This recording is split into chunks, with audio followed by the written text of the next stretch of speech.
Hello, future developers. So, welcome to the continuation of our Pandas COVID dataset analysis or uh, analysis.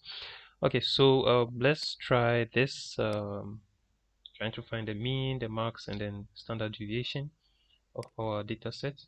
Okay, so what I can do is this is based on the describe method that we use. Describe, where is it describe? We use describe.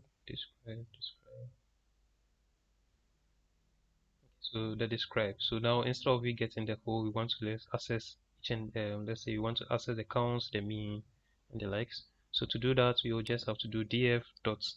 So first, let's do with the mean. Let's shift enter. So there's the minimum value for each column.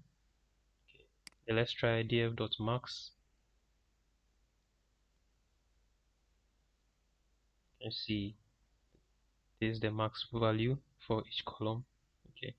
Then let's do df dot let's see which is should we do std standard deviation. Let's do the mean. Okay, so the mean, okay, for each column, df dot um, std, so standard deviation. So those of you who are coming from the math or statistics background, I think you should know what standard deviation and mean, max, and the likes mean.